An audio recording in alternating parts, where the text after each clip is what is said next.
every Israeli who is of a certain age, I can remember it very distinctly. Maybe the very young do not. There was an interview in 2012 with Ehud Barak, a radio interview that was so controversial that it was then reported in all the newspapers. Everybody talked about it. Back then, Netanyahu was prime minister, of course, and Barak was his minister of defense. And Netanyahu said, we're going to attack Iran. And we're going to attack Iran even if we do it alone and the world will not support us, because Iran is going to get a nuclear weapon very soon, 13 years ago.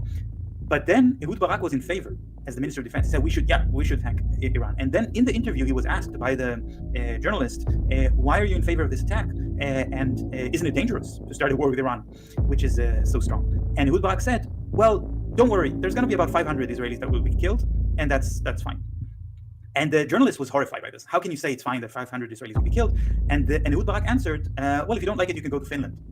And so you can imagine how this interview got very scandalized and pretty much also the end of Barak's career. But this time, when Israel attacked Iran, the Israeli cabinet leaked that they had an investigation and an estimate of how many Israelis will be killed, and they estimated that the number would be 4,000.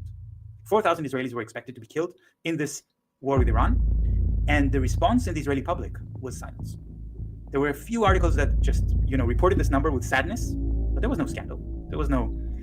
And you had the biggest critics of Netanyahu, people who are from the left, but also from, let's say, the Zionist opposition, who are not really left and are very racist, but still don't like Netanyahu because of his corruption, saying it would be a mistake, it would be foolhardy to start a war with Iran. But as soon as the war started and the missiles started falling, they changed their tune because they said, well, this time Netanyahu must know what he's doing. He wouldn't have done it unless he was sure that the military objectives would be achievable.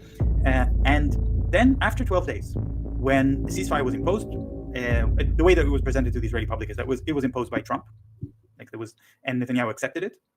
Then, and I think it also helped this rant by Trump when he said that he doesn't like it that the Israelis didn't immediately send the planes home and took a little bit more time to bomb a little bit more, and that was like a sign that yes, this time Netanyahu really has to accept the ceasefire. And then you saw the biggest critics of Netanyahu writing articles that said he's our amazing strategic leader and he has saved us all.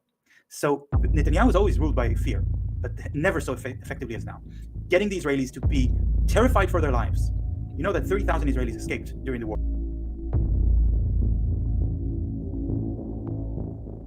In those 12 days, 30,000 Israelis escaped, many of them by bribing boat owners to take them to Cyprus, which is illegal because they don't even go through Israeli passport control, right? They're escaping for dear life.